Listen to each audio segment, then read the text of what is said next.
CU की नामक यात्रा विवरण किससे संबंधित है? ह्वेनसांग से। सीयू की नामक यात्रा विवरण किससे संबंधित है? ह्वेनसांग से। सर्वप्रथम 1837 ईस्वी में अशोक के अभिलेखों को किसने पढ़ा था? जेम्स प्रिंसेप ने। भारत में सबसे प्राचीन अभिलेख किस शासक के प्राप्त हुए हैं? तो अशोक के।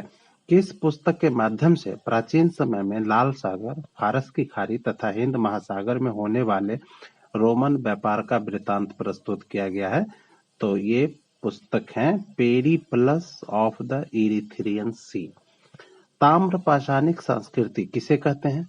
तो ताम्र पाषाणिक संस्कृति जो होती है, तांबे और पत्थर के औजार का प्रयोग जिस युग में एक साथ होता है उसको ताम्र पाषाणिक संस्कृति कहते हैं। ताम्र पाषाणिक बस्तियों की सबसे व्यापक खुदाई कहाँ हुई है? तो महाराष्ट्र में। कहाँ हुई है? महाराष्ट्र में। ताम्र पाषाणिक काल के लोगों ने पत्थर के जिन छोटे औजारों का प्रयोग किया वे क्या है? तो वे प्रस्तर के फलक हैं। प्रस्तर के फलक। ताम्र पाषाण काल में चावल, गेहूं, बाजरा, मसूर, उड़द तथा मूंग की खेती की जाती थी। इन सब के अवशेष किस राज्य में मिले हैं? तो महाराष्ट्र में मिले हैं। कहाँ मिले हैं? महाराष्ट्र में। किस चीज के? तो ताम्र पाषाण काल में चावल, गेहूं, बाजरा, मसूर, उड़द तथा मूंग की खेती की जाती थी। इसके अवशेष महाराष्ट्र में मिले हैं। ताम्र पाषाण काल में लोग कपड़ा तैयार करते थे। इसका अवशेष कहाँ से मिला है? तो इसका अवशेष भी महाराष्ट्र में मिला है। ताम्र पाषाण काल में लोग कपड़ा तैयार करते थे। इसका अवशेष भी महाराष्ट्र में मिला है। ताम्र पाषाण के लोग शवों को क्या करते थे? जो लोग मर जाते थे, मरे हुए शवों को क्या करते थे वे? तो फर्श के नीचे उत्तर दक्षिण दिशा में दफनाते थे। मनुष्य ने सर्वप्रथम किस धातु का प्रयोग किया? तो तांबा का।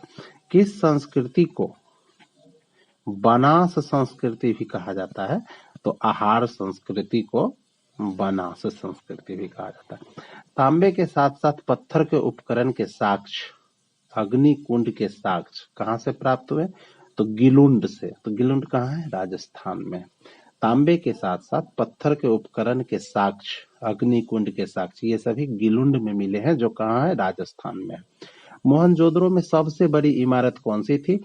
तो अन्नागार था। मोहनजोदड़ो में सबसे बड़ी इमारत क्या थी? अन्नागार। सिंधु घाटी के लोग किसकी पूजा करते थे? तो पशुपति की पूजा करते थे। सिंधु सभ्यता के लोग किस धातु से अपरिचित थे? तो लोहा से अपरिचित थे। सुरतगुई यानी सिंधु घाटी सभ्यता किस देश में है? तो अफगानिस्तान में है। सैंधव सभ्यता का महान स्नानागार कहाँ से प्राप्त हुआ है? तो सैंधव सभ्यता का महान स्नानागार मोहनजोदड़ो से मिला है। हड़प्पा में एक उन्नत जल प्रबंधन व्यवस्था का साक्ष्य प्राप्त हुआ है। कहाँ से प्राप्त हुआ है? तो धौलावीरा से। कौन सा अभिलेख ईरान से भारत में आर्यों के आने की सूचना देता है? तो बोगाजकोई। कौन सा अभिलेख ईरान से भारत में आर्यों के आने की सूचना देता है? तो वो है बोगाजकोई। यज्ञ संबंधी विधि विधानों का ज्ञान किससे प्राप्त होता है? तो यजुर्वेद से। यज्ञ संबंधी विधि विधानों का वर्णन किसमें है? तो यजुर्वेद में। आध्यात्मिक ज्ञान के विषय में नचिकेता और यम का संवाद किस उपनिषद में वर्णित है? तो यह कठोपनिषद में। आध्यात्मिक ज्ञान के विषय में नचिकेता और यम का संवाद किस उपनिषद में है? तो कठोपनिषद में। पुरुष मेघ का उल्लेख किस ग्रंथ में हुआ है? तो शतपथ ब्राह्मण। शतपथ ब्राह्मण। पुरुष मेघ का उल्लेख शतपथ ब्राह्मण ग्रंथ में हुआ है। सत्यमेव जयते कहाँ से लिया गया है? तो सत्यमेव जयते को मुंडकोपनिषद से लिया गया। मुंडकोपनिषद। किस वैदिक साहित्य में मोक्ष यानी साल्वेशन का उल्लेख मिलता है? तो यह उपनिषद में मिलता है। यानी मोक्ष का उल्लेख किस में मिलता है? तो उपनिषद में। वेद शब्द का क्या अर्थ है? वेद शब्द का अर्थ ज्ञान है। ऋग्वेद की मूल लिपि क्या थी? ऋग्वेद की मूल लिपि ब्राह्मी लिपि थी। किस वेद में सभा और समिति को प्रजापति की दो पुत्रियां कहा गया है? किस वेद में सभा और समिति को प्रजापति की दो पुत्रियां कहा गया है? तो अथर्ववेद में।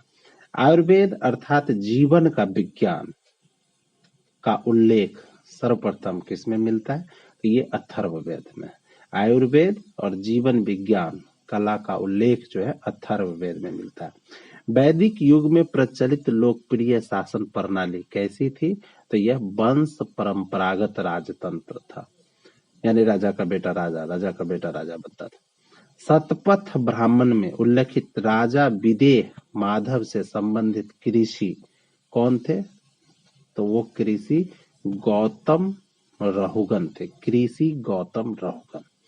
आर्य सभ्यता में मनुष्य के जीवन की आयु के आरोही क्रमानुसार सजाइए। तो सबसे पहले ब्रह्मचर्य जाता था, उसके बाद गृहस्थ, उसके बाद वानप्रस्थ और उसके बाद सन्यास। सर्ग, प्रतिसर्ग, वंश, मनवंतर और वंशानुचरित संकेतिक है किस चीज के? पुराणों के। गोत्र शब्द का प्रयोग सर्वप्रथम किसमें हुआ? तो ऋग्वेद में। गोत्र शब्द का प्रयोग ऋग्वेद में। 4 वेदों में से किस एक में जादुई माया वंशीकरण का वर्णन मिलता है? तो अथर्ववेद में। क्लासिकीय संस्कृति में आर्य शब्द का अर्थ क्या है? तो आर्य शब्द का अर्थ है एक उत्तम व्यक्ति। महावीर स्वामी का जन्म किस कुल में हुआ था? ज्ञात्रिक कुल में। तीर्थकर शब्द किससे संबंधित है? तो यह जैन धर्म से संबंधित है। तीर्थकर शब्द जैन धर्म से संबंधित है। श्रवण बेला गोला में गोमतेश्वर की विशाल प्रतिमा किसने स्थापित करवाई थी? तो ये करवाई थी चामुंडराय ने। श्रवण बेला गोला में गोमतेश्वर की विशाल प्रतिमा चामुंडराय ने करवाई थी। स्यादवाद का सिद्धांत किस धर्म से संबंधित है? तो जैन धर्म से। स्यादवाद का सिद्धांत किससे संबंधित है? जैन धर्म से संबंधित है। अष्टांगिक मार्ग की संकल्पना अंग है किस चीज का? तो यह अंग है धर्म चक्रम प्रवर्तन सूत्र की विषय वस्तु का। अष्टांगिक मार्ग की संकल्पना जो है वह धर्म चक्रम प्रवर्तन सूत्र की विषय वस्तु का अंग है।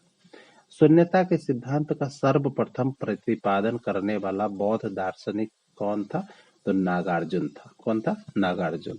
शून्यता के सिद्धांत का सर्वप्रथम प्रतिपादन करने वाला बौद्ध दार्शनिक नागार्जुन था। जैन धर्म का आधारभूत नैतिक मूल्य क्या है? तो जैन धर्म का आधारभूत नैतिक मूल्य अहिंसा है। किसे एशिया का ज्योति पुंज कहा जाता है, यानी लाइट ऑफ एशिया किसे कहा जाता है? तो गौतम बुद्ध को लाइट ऑफ एशिया कहा जाता है। बौद्ध संघ में भिक्षुनी के रूप में महिलाओं के प्रवेश की अनुमति बुद्ध द्वारा कहाँ दी गई थी? तो बौद्ध संघ में भिक्षुनी के रूप में महिलाओं के प्रवेश की अनुमति गौतम बुद्ध के प्रिय शिष्य आनंद के कहने पर वैशाली में दी गई थी। आलार कलाम कौन थे? तो आलार कलाम थे ना, वो बुद्ध के गुरु थे। बुद्ध के गुरु का नाम आलार कलाम था। अशोक का कौन सा एक अभिलेख इस परंपरा की पुष्टि करता है कि गौतम बुद्ध का जन्म लुम्बिनी में हुआ था? तो वह अभिलेख था रुम्मिन देई स्तंभ अभिलेख। रुम्मिन देई स्तंभ अभिलेख। बुद्ध ने सर्वाधिक उपदेश कहाँ दिए? श्रावस्ती में दिए। बेसनगर अभिलेखा का हेलियोडोरस कहाँ का निवासी था? बेसनगर अभिलेखाकार, बेसनगर का जो अभिलेखाकार था वह कौन था? हेलियोडोरस। कहाँ का निवासी था? तो वह तक्षशिला का निवासी था। किस बौद्ध धर्म में 16 महाजनपदों का उल्लेख किया गया मिलता है? तो यह अंगुत्तर निकाय में। अंगुत्तर निकाय एक ऐसा मतलब बौद्ध धर्म का ग्रंथ है जिसमें 16 महाजनपदों का वर्णन मिलता है। गोदावरी नदी के तट पर स्थित महाजनपद कौन सा है? तो वो अस्मक जनपद है जो गोदावरी नदी के तट पर स्थित है। मगध के उत्थान के लिए कौन सा प्रथम शासक उत्तरदायी था? तो वह बिंबिसार था। मतलब बिंबिसार के शासन काल में मगध का उत्थान बहुत ज्यादा हो। राजा नंद का उल्लेख करने वाला अभिलेखीय प्रमाण कौन सा है? तो वह खारवेल का हाथी गुम्फा अभिलेख। राजा नंद का उल्लेख करने वाला अभिलेखीय प्रमाण कौन है? खारवेल का हाथी गुम्फा अभिलेख। मगध का कौन सा राजा सिकंदर महान के समकालीन था? तो वह था घनानंद, यानी घनानंद जो था ना वह सिकंदर महान का समकालीन था। चंद्रगुप्त मौर्य के बाद सिंहासन पर कौन बैठा? तो चंद्रगुप्त मौर्य के बाद बिंदुसार बैठा, बिंदुसार के बाद अशोक बैठा। चंद्रगुप्त मौर्य के दरबार में भेजा गया यूनानी राजदूत कौन था? तो चंद्रगुप्त मौर्य के दरबार में भेजा गया यूनानी राजदूत जो था ना वो मेगास्थनीज था। सारनाथ स्तंभ का निर्माण किसने करवाया था? अशोक ने करवाया था। किस अभिलेख में अशोक का नाम उल्लिखित है? तो अशोक के नाम का उल्लेख मस्की का लघु शिलालेख है। मस्की का लघु शिलालेख है जिसमें अशोक का नाम उल्लिखित है। मौर्य मंत्री परिषद में कौन राजस्व एकत्रीकरण करने वाला पदाधिकारी होता था? तो जो राजस्व एकत्रीकरण करता था ना उसको समाहर्ता कहा जाता था। भाग एवं बलि क्या होते थे? तो भाग एवं बलि जो थे ना वह राजस्व का स्रोत हुआ करता था। अशोक के जो प्रमुख शिलालेख संगम राज्य के विषय में हमें बताते हैं उसमें सम्मिलित कौन है? तो शिलालेख 2 और शिलालेख 13। शिलालेख 2 और 13 में संगम राज्य के विषय के बारे में बताया गया। कौटिल्य का अर्थशास्त्र किससे संबंधित है? तो यह राजनीति विज्ञान से संबंधित है, राजनीति शास्त्र है वह। पाटलिपुत्र में स्थित चंद्रगुप्त का महल किस चीज का बना हुआ? तो यह लकड़ी का बना हुआ था। किस प्राचीन नगर के अवशेष कुम्हार स्थल से प्राप्त हुए? तो ये पाटलिपुत्र। पाटलिपुत्र जो अवशेष है ना यह कुम्हार से स्थापित हुए हैं, स्थान से मिले। ब्राह्मी और खरोष्ठी लिपियों का सबसे पहले किसने पढ़ा था? तो जेम्स प्रिंसेप ने ब्राह्मी और खरोष्ठी लिपि को पढ़ा था। मौर्य काल में सीता का क्या तात्पर्य था? तो मौर्य काल में सीता राजकीय भूमि से प्राप्त आय को कहा जाता था। प्रथम ईरानी शासक जिसने भारत के कुछ भाग को अपने अधीन कर लिया वह कौन था? तो वह डेरियस प्रथम था। वह डेरियस प्रथम था जिसने प्रथम ईरानी शासक डेरियस एक प्रथम ईरानी शासक था जिसने भारत के कुछ भाग को अपने अधीन कर लिया था। कुषाण शासक कनिष्क का राज्याभिषेक कब हुआ था? तो 78 ईस्वी में हुआ था। कुषाण शासक कनिष्क का राज्याभिषेक 78 ईस्वी में हुआ था। अशोक द्वितीय किसे कहा जाता है? तो कनिष्क को ही अशोक द्वितीय कहा जाता है। कनिष्क की राजधानी कहाँ थी? तो कनिष्क की राजधानी पुरुषपुर थी, यानी पेशावर। मिलिंद पन्हो क्या है? तो मिलिंद पन्हो बौद्ध ग्रंथ है। बौद्ध ग्रंथ को बौद्ध का एक ग्रंथ है मिलिंद पन्हो। शक संवत किसने और कब प्रारंभ किया था? तो शक संवत कनिष्क ने 78 ईस्वी में शुरू किया था।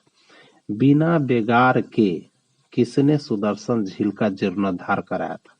तो सुदर्शन झील का जीर्णोद्धार कराने वाले रुद्रदामन प्रथम थे। किस कला को ग्रीक बौद्ध शैली के नाम से जाना जाता है? तो गंधार कला को ग्रीक बौद्ध शैली के नाम से जाना जाता है। काव्य शैली का प्राचीनतम साक्ष्य किसके अभिलेख में मिलता है? तो काव्य शैली का प्राचीनतम साक्ष्य जो है ना यह रुद्रदामन का जूनागढ़ में से मिलता है। किस शासक को सर्वप्रथम सोने के सिक्के जारी करने का श्रेय दिया जाता है?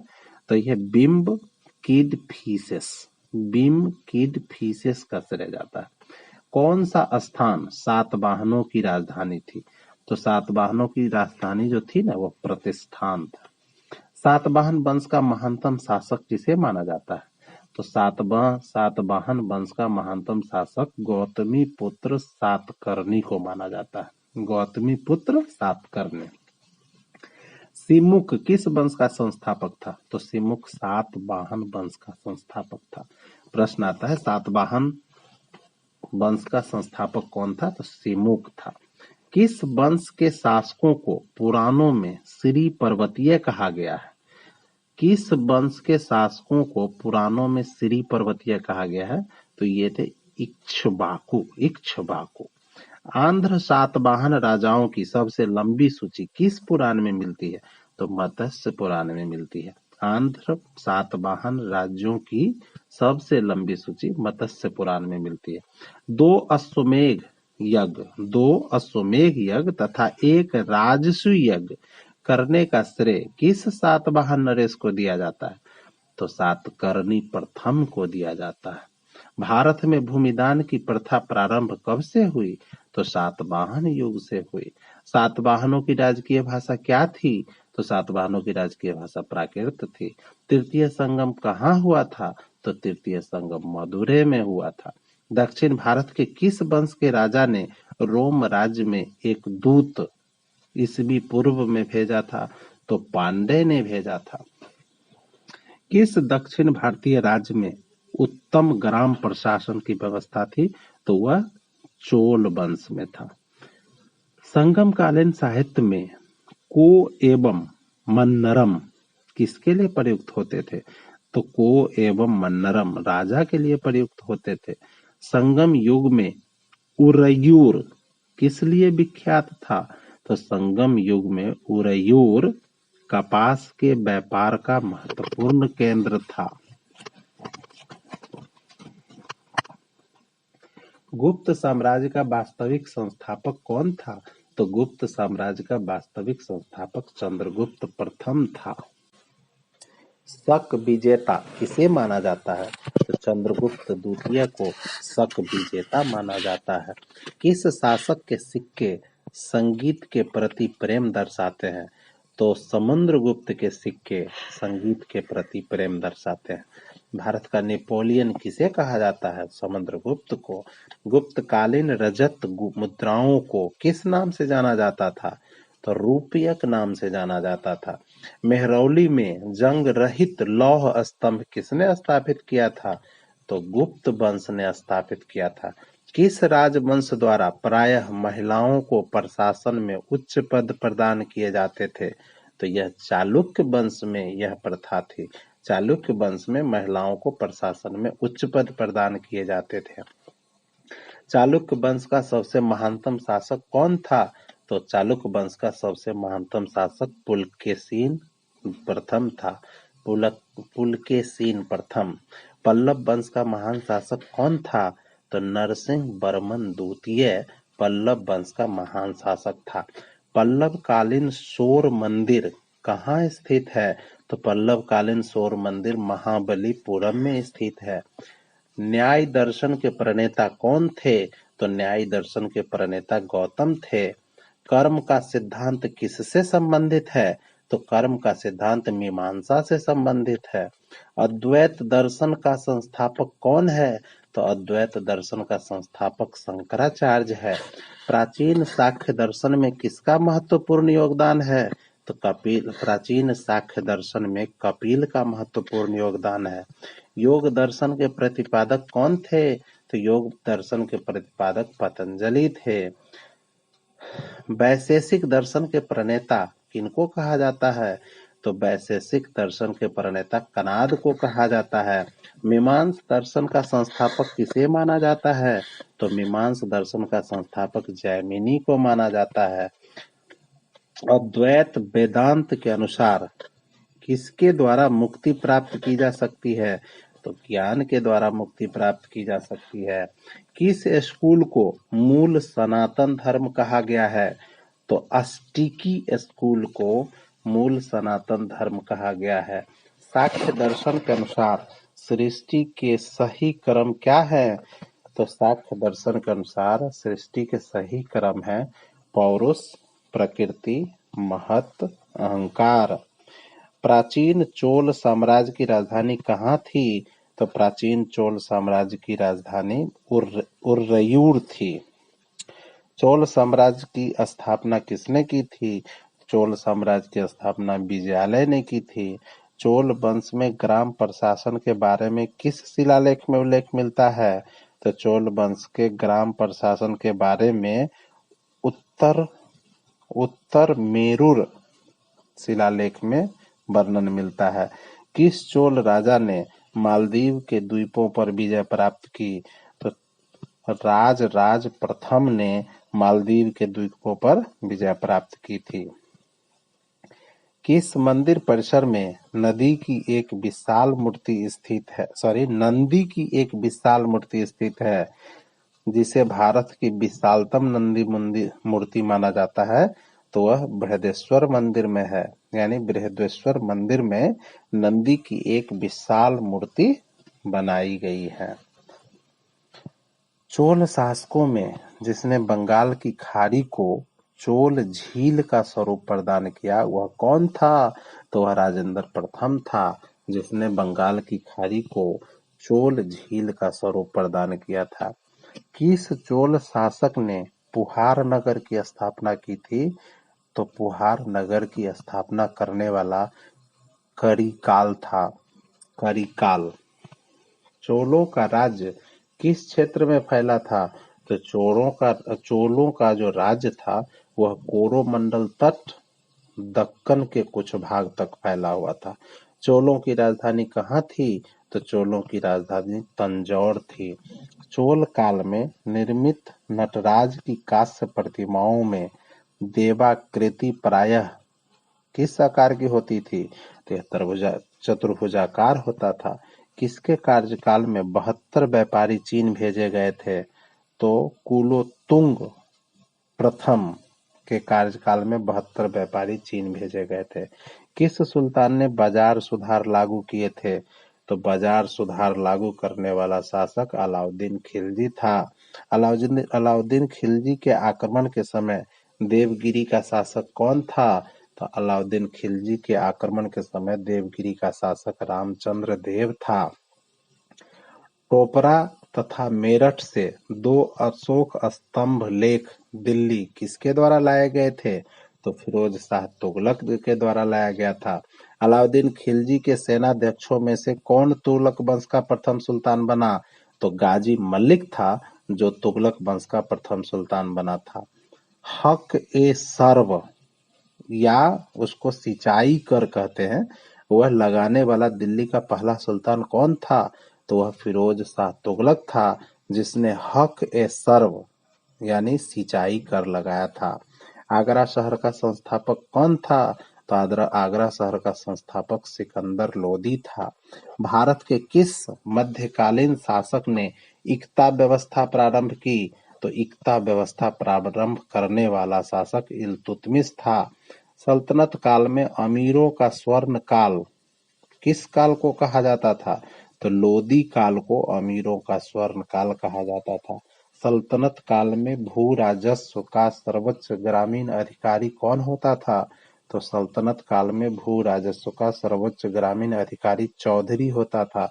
मुगल काल में दरबारी भाषा क्या थी? तो मुगल काल की दरबारी भाषा फारसी थी। होली त्योहार के सार्वजनिक उत्सव में भाग लेने वाला दिल्ली का प्रथम सुल्तान कौन था? तो वह मोहम्मद बिन तुगलक था। दिल्ली के किस सुल्तान ने ब्राह्मणों पर जजिया कर लगाया था? तो वह था फिरोज शाह तुगलक। भारतीय इतिहास के मध्यकाल में बंजारे सामान्यतः कौन थे? तो बंजारे व्यापारी हुआ करते थे। विजयनगर साम्राज्य की स्थापना किसने की थी? तो विजयनगर साम्राज्य की स्थापना हरिहर और बुक्का ने की थी।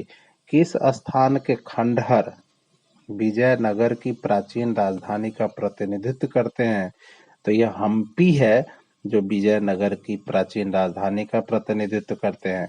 कृष्णदेव राय के दरबार में अष्ट दिग्गज कौन थे? तो कृष्णदेव राय के दरबार में 8 तेलुगु कवि थे, जिन्हें अष्ट दिग्गज कहा जाता था। बहमनी राज्य का संस्थापक कौन था? तो बहमनी राज्य का संस्थापक अलाउद्दीन बहमन शाह था। अलाउद्दीन बहमन शाह जो था वह बहमनी राज्य का संस्थापक था। विजयनगर के किस शासक ने चीन के सम्राट के पास अपना राजदूत भेजा था? तो चीन के सम्राट के पास अपना राजदूत भेजने वाला बुक्का प्रथम था। बीजापुर इसलिए प्रसिद्ध है तो बीजापुर गोल गुंबद के लिए प्रसिद्ध है। विजयनगर का प्रसिद्ध हजारा मंदिर किसके शासनकाल में बनाया गया? तो विजयनगर का प्रसिद्ध हजारा मंदिर कृष्णदेव राय के शासनकाल में बनाया गया। प्रसिद्ध विजयनगर शासक कृष्णदेव राय के अधीन किस साहित्य का स्वर्ण युग था? तो तेलुगु साहित्य का स्वर्ण युग था। किस विदेशी यात्री ने विजयनगर समाज में प्रचलित बहु विवाह तथा सती प्रथा का उल्लेख किया? तो वह था निकोल कोंटी, जिसने विजयनगर समाज में प्रचलित बहु विवाह तथा सती प्रथा का उल्लेख किया था। तेलुगु कृति अमुक्त मालयादा के लेखक कौन थे? तो कृष्णदेव राय थे। विजयनगर साम्राज्य की वित्तीय व्यवस्था की सर्वमुख विशेषता क्या थी? तो सर्व प्रमुख विशेषता थी भू राजस्व। सूती संतों में से कौन एक सर्वप्रथम अजमेर में बस गए थे? तो अजमेर में बसने वाले सूफी संत थे शेख मुईद्दीन चिश्ती। किसे शेख उल हिंद की पदवी प्रदान की गई? तो वह था शेख सलीम चिश्ती, जिसे शेख उल हिंद की पदवी दी गई। किस ग्रंथ को द्रविड़ वेद कहा जाता है? तो द्रविड़ वेद तमिल ग्रंथ को कहा जाता है। चैतन्य महाप्रभु किस संप्रदाय से संबंध थे? तो चैतन्य महाप्रभु वैष्णव संप्रदाय से संबद्ध थे। भक्ति आंदोलन का प्रारंभ किसके द्वारा किया गया था? तो भक्ति आंदोलन का प्रारंभ अलवार संतों द्वारा किया गया था। सूफीवाद के सिलसिलों में कौन संगीत के विरुद्ध थी?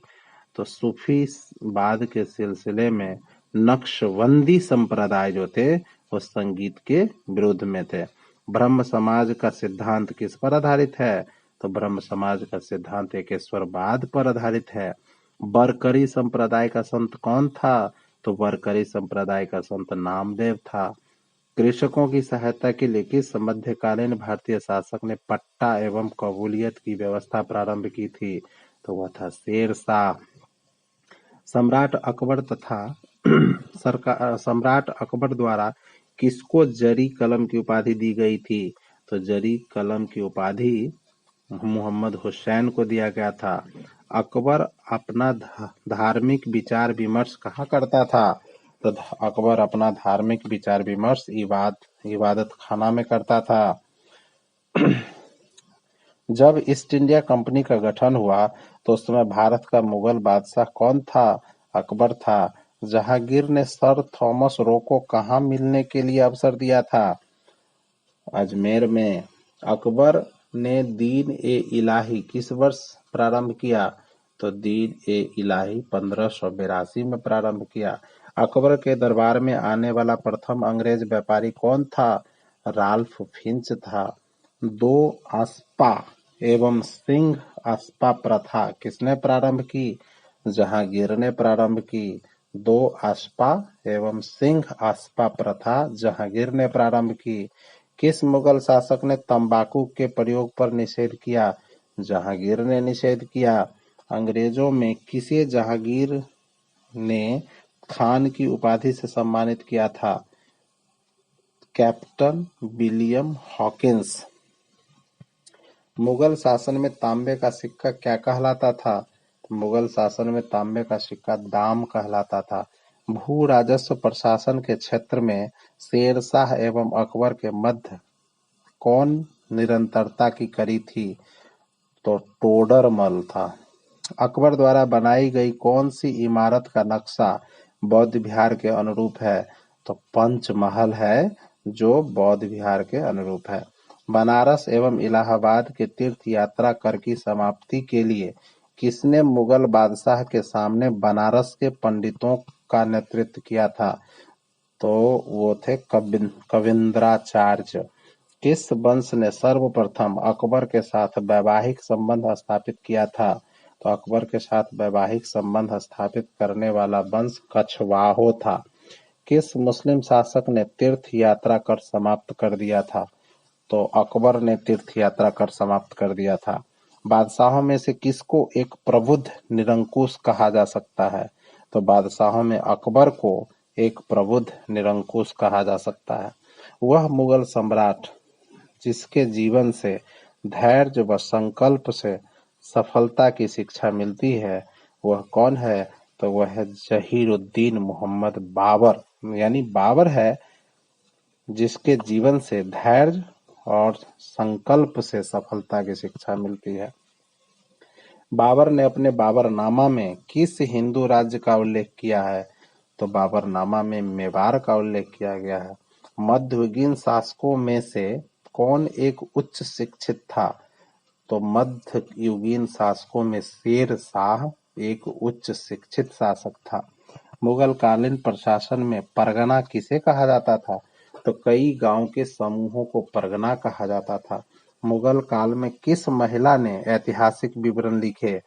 तो मुगल काल में ऐतिहासिक विवरण लिखने वाली महिला गुलबदन बेगम थी।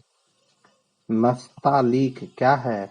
तो नस्तालीक एक प्रकार की फारसी लिपि जो मध्यकालीन भारत में प्रयुक्त होती थी।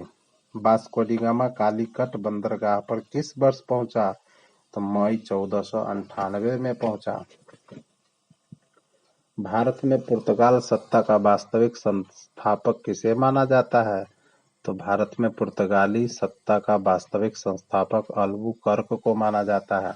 विलियम हॉकिंस किसके शासनकाल में मुगलों के पत्तनों पर व्यवसाय का अधिकार प्राप्त करने के लिए मुगल दरबार में आए थे? तो विलियम हॉकिंस जहांगीर के शासनकाल में मुगलों के पत्तनों पर व्यवसाय का अधिकार प्राप्त करने के लिए मुगल दरबार में आए थे। किसे भारत में फ्रांसीसी कंपनी का संस्थापक माना जाता है? तो भारत में फ्रांसीसी कंपनी का संस्थापक कोलबर्ट को माना जाता है। डचों ने बंगाल में कहाँ कारखाना स्थापित किया था? तो पिपली में। डचों ने बंगाल में पहला कारखाना पिपली नामक जगह पर स्थापित किया था। ईस्ट इंडिया कंपनी की प्रथम फैक्ट्री कहाँ स्थापित हुई थी? तो ईस्ट इंडिया कंपनी की प्रथम फैक्ट्री सूरत में स्थापित हुई थी। पुर्तगाली उपनिवेश का प्रथम वायसराय भारत में कौन हुआ? पुर्तगाली उपनिवेश का प्रथम वायसराय भारत में ऑलमेडा हुआ। भारतवर्ष में ब्रिटिश साम्राज्य का संस्थापक कौन था? भारतवर्ष में ब्रिटिश साम्राज्य का संस्थापक लॉर्ड रॉबर्ट क्लाइव था। कौन नीला जल योजना से संबंधित है? तो नीला जल योजना से डी अल्मीडा संबंधित है। औरंगजेब की मृत्यु के बाद उसका कौन सा पुत्र सिंहासन पर बैठा? औरंगजेब की मृत्यु के बाद मुअज्जम सिंहासन पर बैठा। किस परवर्ती मुगल बादशाह ने शाहजहां द्वितीय की उपाधि धारण की? तो शाहजहां द्वितीय की उपाधि धारण करने वाला रफी उद दौला था। राजा राम मोहन राय को राजा की उपाधि किस मुगल बादशाह ने दी? अकबर द्वितीय ने। किस सम्राट की मृत्यु क्षय रोग से हुई थी? रफी उद दरजात की मृत्यु क्षय रोग से हुई थी, यानी टीबी से मर गया था वो। किस मुगल शासक के समय मुगलों का सिक्का ढालना बंद हो गया था? तो सिक्का ढालना बंद अकबर द्वितीय के समय हुआ था। मुगल सम्राटों में से किसने सबसे कम समय का शासन किया? तो सबसे कम समय तक शासन करने वाला रफी उद दरजात था। क्यों? क्योंकि वो टीबी होने से मर गया था वो। कौन सा मुगल बादशाह रंगीला के नाम से जाना जाता है? तो मोहम्मद शाह रंगीला के नाम से जाना जाता है, क्योंकि वह सुंदर युवती को देख करके वह मतलब बहुत खुश होता था। सुंदर युवती के प्रति उसका आकर्षण ज्यादा था, इसीलिए वह उसे रंगीला कहा जाता था। अंतिम मुगल सम्राट बहादुर शाह द्वितीय के पिता का नाम क्या था? तो अकबर शाह द्वितीय था। यानी अंतिम मुगल सम्राट बहादुर शाह द्वितीय के पिता का नाम अकबर शाह द्वितीय था। किस मुगल सम्राट ने अंग्रेजों को बंगाल में शुल्क मुक्त व्यापार करने की सुविधा प्रदान की थी? तो वह फर्रुखसियार था, जिसने अंग्रेजों को बंगाल में शुल्क मुक्त व्यापार करने की सुविधा प्रदान की थी। किस मुगल सम्राट का वास्तविक नाम अली गौहर था? तो शाह आलम द्वितीय का नाम अली गौहर था। सैयद बंधुओं का अंत किसके समय में हुआ? तो सैयद बंधुओं का अंत मोहम्मद शाह के समय में हुआ। हड़प नीति के अंतर्गत कौन सी भारतीय राज्यों का विलय किया गया था? तो हड़प नीति के अंतर्गत सतारा, झांसी, नागपुर का विलय किया गया था। तथाकथित कुशासन के आधार पर किस गवर्नर जनरल ने अवध राज्य के प्रशासन को ले लिया था? तो अवध राज्य के प्रशासन को अवैध करार देकर के लेने वाला governor general Lord William Bentinck था। किसके काल में कलकत्ता में प्रथम न्यायालय की स्थापना की गई? तो वारेन हेस्टिंग्स के समय कलकत्ता में प्रथम न्यायालय की स्थापना की गई थी। भारत के किस गवर्नर जनरल के समय सिंध का विलय 1843 अंग्रेजी राज्य में किया गया था? तो लॉर्ड एलन बरो के समय में सिंध का विलय किया गया था। कब? 1843 में। राज्य अपहरण नीति एक ऐसी नीति थी जिसका उद्देश्य क्या था? तो राज्य अपहरण नीति का उद्देश्य था अंग्रेजी ईस्ट इंडिया कंपनी को राज्य क्षेत्रीय सीमाओं को बढ़ाना। लॉर्ड ब्लेजली के सहायक संधि को सबसे पहले किस शासक ने स्वीकार किया? तो लॉर्ड ब्लेजली की सहायक संधि को सबसे पहले हैदराबाद के निजाम ने स्वीकार किया। लॉर्ड डलहौजी के राज्य विलय सिद्धांत का सर्वप्रथम शिकार कौन राज्य बना? तो सर्वप्रथम शिकार सतारा बन गया था। टीपू सुल्तान की मृत्यु 1799 में कहाँ हुई थी? तो टीपू सुल्तान की मृत्यु 1799 में श्रीरंगपट्टनम में हुई थी। किस अधिनियम के तहत वारेन हेस्टिंग्स बंगाल के प्रथम गवर्नर जनरल बनाए गए? तो 1773 का रेगुलेटिंग एक्ट था जिसके अंतर्गत वारेन हेस्टिंग्स को बंगाल का प्रथम गवर्नर बनाया गया था। भारतीय स्वाधीनता आंदोलन का सरकारी इतिहासकार कौन था?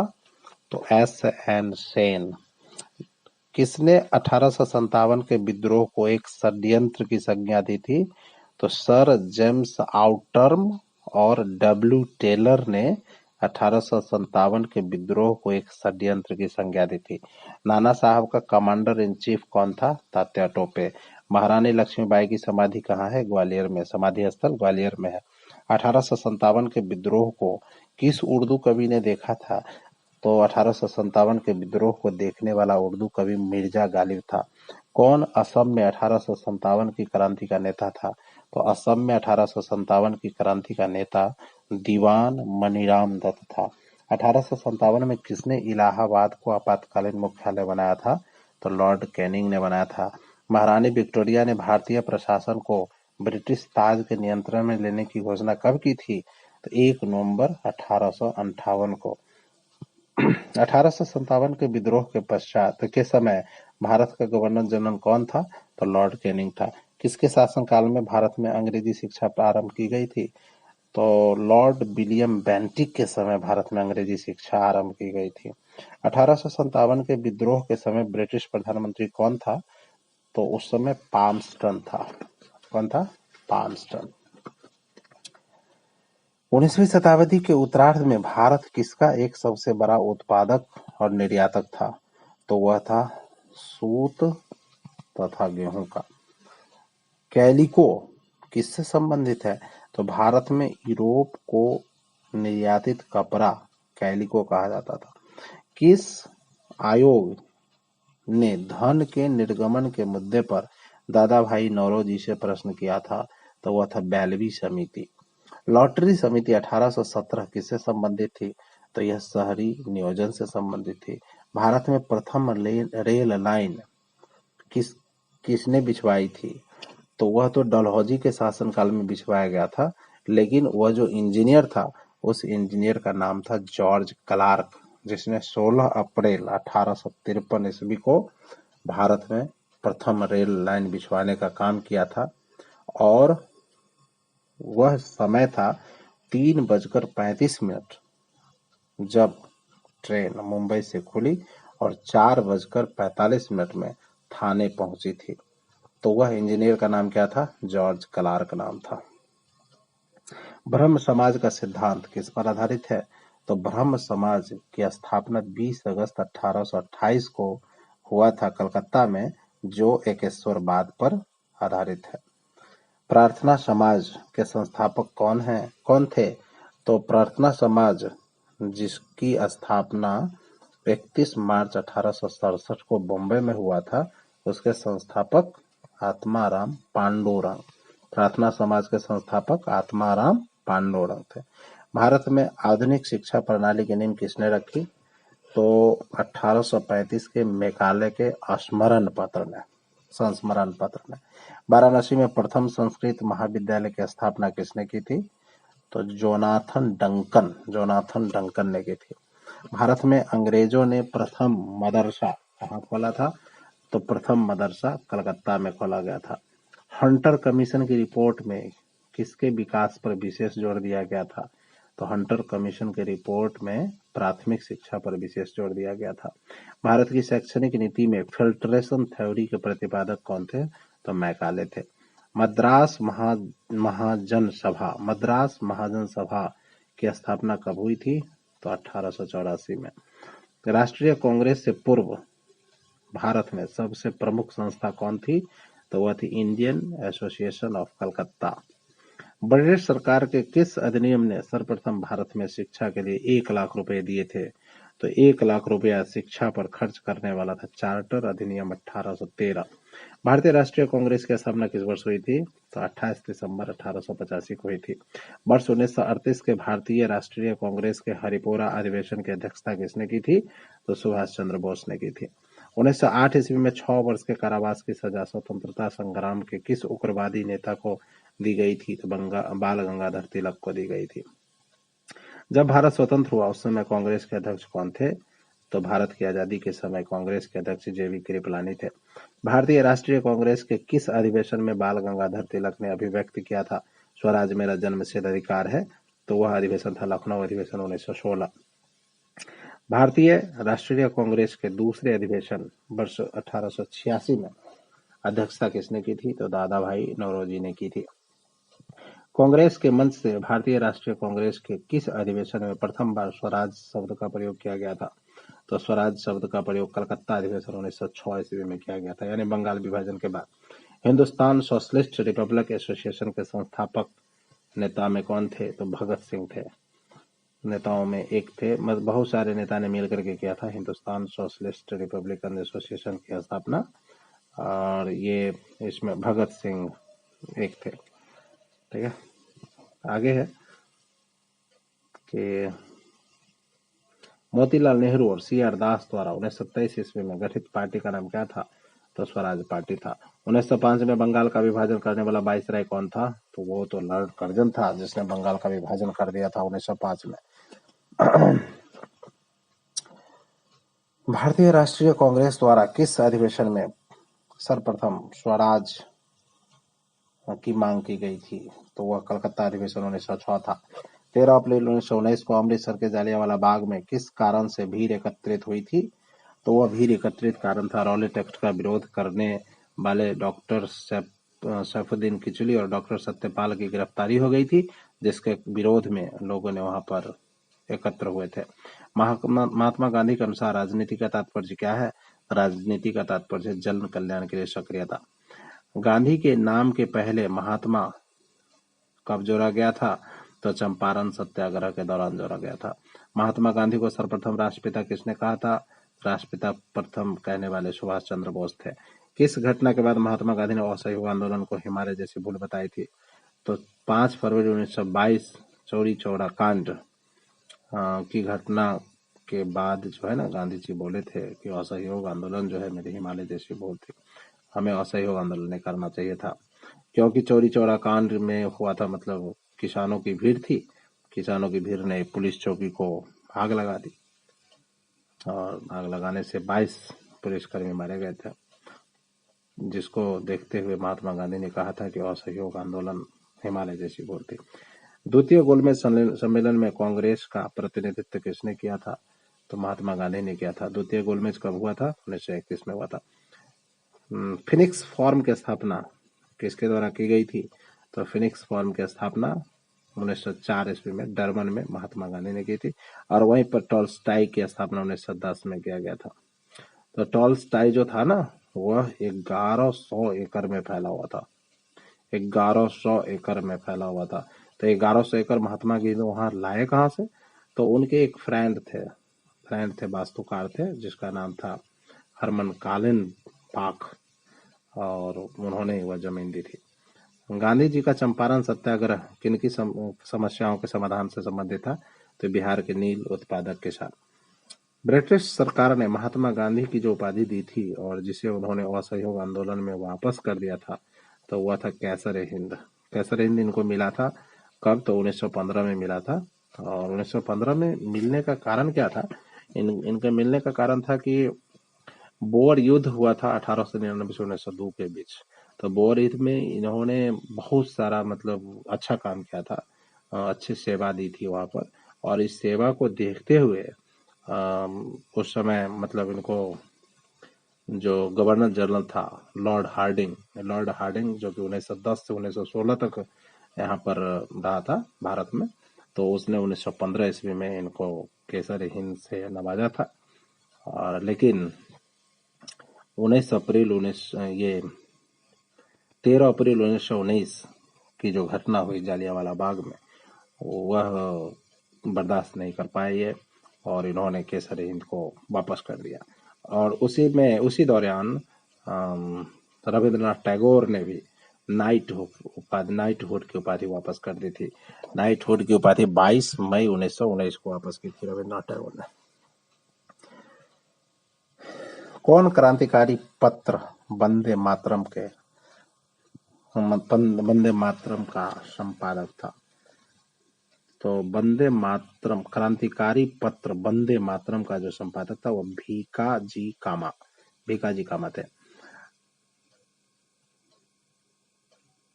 अभिनव भारत समाज की स्थापना किसने की थी? तो अभिनव भारत समाज की स्थापना बीडी सावरकर ने, यानी विनायक दामोदर सावरकर ने की थी। किसका संबंध बिहार सोशलिस्ट पार्टी से था? बिहार सोशलिस्ट पार्टी से संबंध जयप्रकाश नारायण का था। 1934 ईस्वी में कांग्रेस समाजवादी पार्टी का गठन किसके द्वारा किया गया था? तो जयप्रकाश नारायण एवं आचार्य नरेंद्र देव के द्वारा किया गया था। पूना पैक्ट किससे संबंधित था? तो पूना पैक्ट जो हुआ था वो कब हुआ था? 24 सितंबर 1932 को हुआ था, और यह दलित वर्गों से संबंधित था। यानी उसमें भीमराव अंबेडकर और गांधी जी के बीच समझौता हुआ था। वो जो मनमुटाव हो गया था, उस मनमुटाव को मिटाने के लिए यरबदा जेल में जो था ना, 24 सितंबर 1932 को पूना पैक्ट हुआ था, उसमें दोनों के बीच समझौता हुआ था।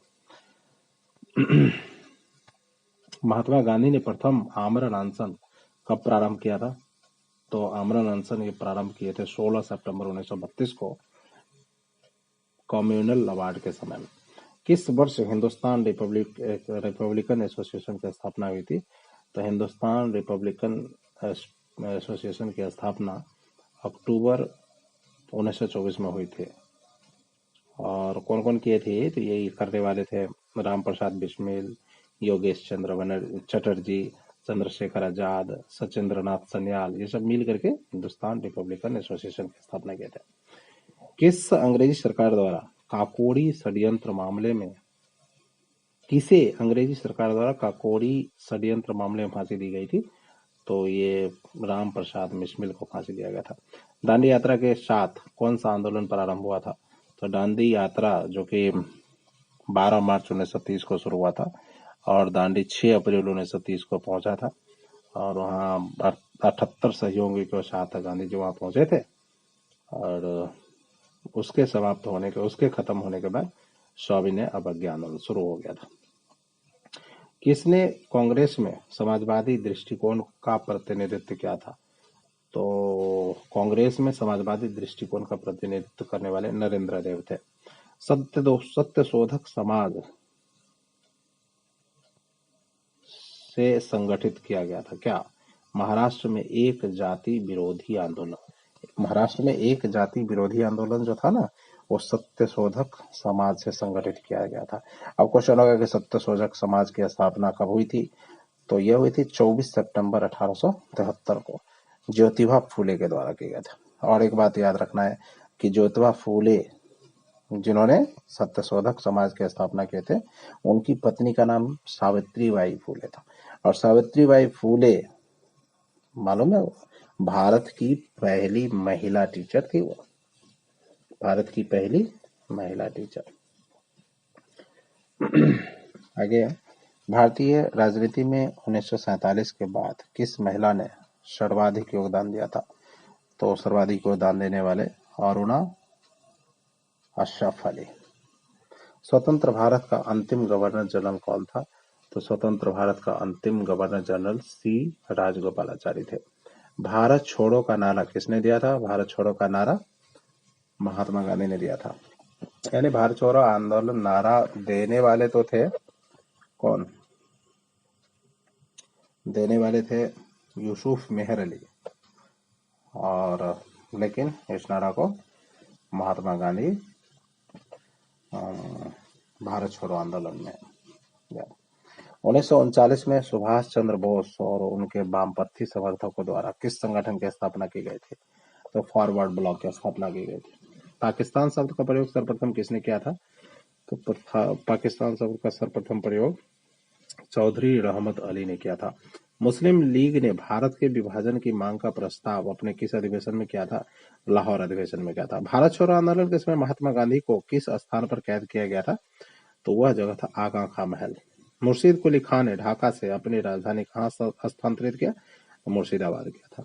किस शासक ने ईस्ट इंडिया कंपनी खोलने की दीवानी प्रदान की थी? तो वो था शाह आलम द्वितीय, जिसने ईस्ट इंडिया कंपनी को दीवानी प्रदान की थी। महाराणा रंजीत सिंह के राज्य की राजधानी कहाँ थी? लाहौर। अमृतसर की संधि कब हुई थी? तो 1809 ईस्वी में। भारत का प्रथम भारतीय गवर्नर जनरल कौन था? सी राजगोपालाचारी। किस कंपनी ने सर्वप्रथम भारत में रेल यात्रा प्रारंभ की थी? तो भारत में रेल यात्रा प्रारंभ करने वाला पहला कंपनी था great Indian peninsula railway. Bharat का अंतिम वायसराय कौन था? अंतिम वायसराय था लॉर्ड माउंटबेटन। किस गवर्नर जनरल ने भारत में दास प्रथा को समाप्त किया? तो दास प्रथा समाप्त करने वाले गवर्नर जनरल थे लॉर्ड एलनब्रो। भारत में स्थानीय स्वशासन किसके द्वारा प्रारंभ किया गया था? तो लॉर्ड रिपन के द्वारा प्रारंभ किया गया था। सती प्रथा पर प्रतिबंध किसने लगाया था? तो सती प्रथा पर प्रतिबंध राजा राम मोहन राय के साथ विलियम बेंटिक ने किया था 1929 में। सर थॉमस मुंडो किस भू राजस्व बंदोबस्त से संबंधित था? तो थॉमस मुंडो के समय रैयतबारी बंदोबस्त चालू किया गया था। महलबारी व्यवस्था किस क्षेत्र में लागू किया गया था? पंजाब क्षेत्र में।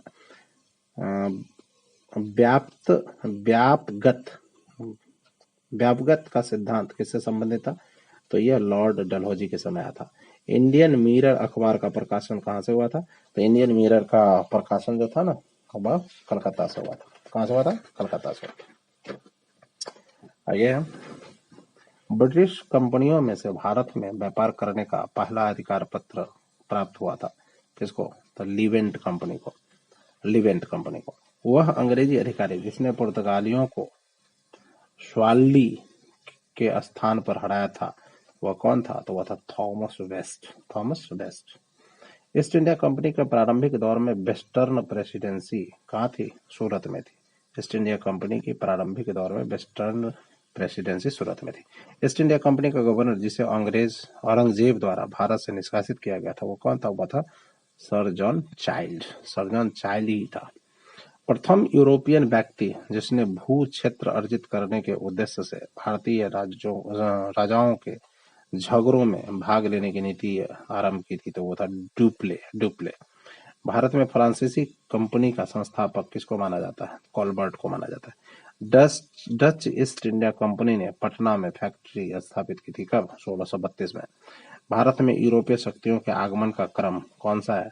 तो पहले पुर्तगाली आए, फिर डच आए, फिर अंग्रेज आए, फिर फ्रांसीसी आए। भारत में डचों द्वारा स्थापित प्रमुख व्यापारिक केंद्र कहाँ कहाँ थे? तो वो था नागपट्टनम, चिंसोड़ा, मछलीपट्टनम, सूरत, भरूच, आगरा, कोचीन, अहमदाबाद, पटना, ये सभी जगहों पर डचों ने अपने व्यापारिक केंद्र स्थापित किए थे। कंपनी एक असंगति है, परंतु यह उस व्यवस्था का भाग है जहां सब कुछ ही असंगत है। ईस्ट इंडिया कंपनी के बारे में किसने कहा था? तो वह कहने वाले थे जीवी मैकाले। क्या बोले थे? जीवी मैकाले बोले थे कि कंपनी एक असंगति है, परंतु यह उस व्यवस्था का भाग है जहां सब कुछ ही असंगत है। भारत में अंग्रेजों की सफलता तथा फ्रांसीसियों की असफलता के क्या कारण थे? तो इसका मुख्य कारण था अंग्रेजों को बंगाल विजय से अपार धन एवं जनशक्ति का मिलना। अंग्रेजों की बेहतर नौसैनिक ताकत भी इसमें प्रमुख भूमिका निभाई थी। मुगल सम्राट द्वारा नियुक्त बंगाल का अंतिम गवर्नर कौन था? तो मुर्शीद कुली खां था। वह युद्ध जिसने भारत में ब्रिटिश प्रभुत्व को प्रारंभ किया तो वह था पलासी का युद्ध। कब हुआ था? 1757 में। सिराजुद्दौला लॉर्ड क्लाइव द्वारा परास्त कब हुआ? तो पलासी के युद्ध में। भारतवर्ष में ब्रिटिश साम्राज्य का संस्थापक कौन था? तो Lord Robert Clive. Albuquerque, Robert Clive, Francis Dupleix तथा लॉर्ड कॉर्नवालिस में से जिसे स्वर्ग से उत्पन्न सेना नायक कहा जाता, किसे कहा जाता था? तो स्वर्ग से उत्पन्न सेना नायक रॉबर्ट क्लाइव को कहा जाता था। पलासी का युद्ध कहाँ लड़ा गया? तो पलासी का युद्ध पश्चिम बंगाल में हुआ था। पलासी का युद्ध कब हुआ था? तो 1757 में हुआ था। बंगाल का वह नवाब जिसने अपनी राजधानी मुर्शिदाबाद से मुंगेर स्थानांतरित की थी कौन था? तो मिल्खा सिंह था। सबसे अधिक निर्णायक युद्ध जिसने अंग्रेजों के भारत में प्रभुत्व को स्थापित किया वह कौन सा था? वह युद्ध था बक्सर का युद्ध। बक्सर के युद्ध के समय दिल्ली का शासक कौन था? वह था शाह आलम द्वितीय। बक्सर की लड़ाई के समय पंजाब का नवाब कौन था? वह था मीर जाफर। इंग्लैंड की ईस्ट इंडिया कंपनी की भारत में प्रथम निर्णायक सैन्य सफलता किसको माना जाता है? तो वही बक्सर का युद्ध था। बक्सर के युद्ध के बाद ही ईस्ट इंडिया कंपनी ने भारत में अपना पैर पसारना शुरू कर दिया था। ईस्ट इंडिया कंपनी को दीवानी प्रदान किसने किया था? शाह आलम द्वितीय ने किया था। वह गवर्नर जिसके काल में ईस्ट इंडिया कंपनी को शहंशाह शाह आलम द्वारा बंगाल, बिहार तथा उड़ीसा में दीवानी अधिकार दिए गए थे, कौन था वह गवर्नर? तो वह था लॉर्ड क्लाइव। सम्राट शाह आलम द्वितीय ने ईस्ट इंडिया कंपनी को बंगाल, बिहार तथा उड़ीसा की दीवानी कब प्रदान की थी? तो 12 अगस्त 1765 को।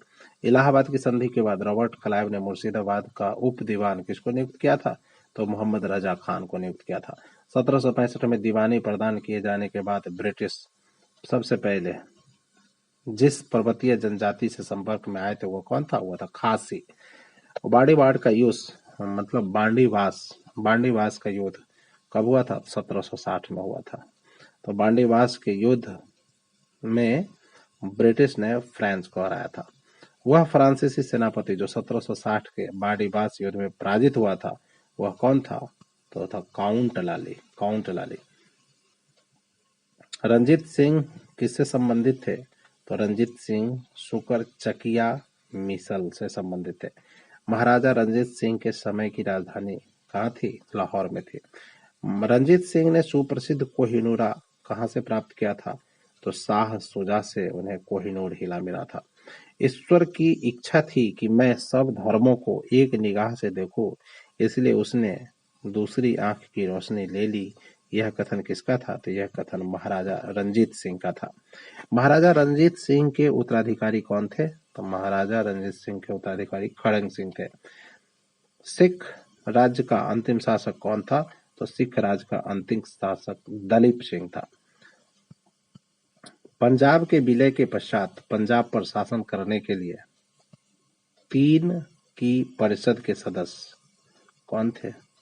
3 की परिषद के सदस्य सर हेनरी लॉरेंस।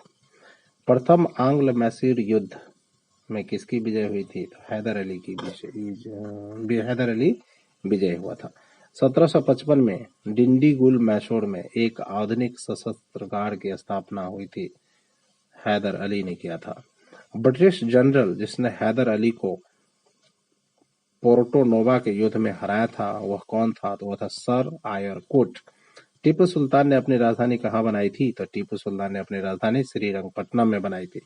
वह भारतीय शासक जिसने विदेशों में आधुनिक पद्धति से दूतावास स्थापित किए थे वो कौन था? तो वह था टीपू सुल्तान। टीपू सुल्तान ने ब्रिटिश सेना को 1780 में हराया था। कहाँ पर हराया था? तो पोल्लीपुरम में हराया था। पल्लीलूर में हराया था। अंग्रेजों ने श्रीपट्टनम की संधि किसके साथ की थी? तो अंग्रेजों ने श्रीपट्टनम की संधि टीपू सुल्तान के साथ की थी। टीपू सुल्तान अंग्रेजों के साथ युद्ध में कब मारा गया? तो टीपू सुल्तान अंग्रेजों के साथ 1799 ईस्वी में मारा गया।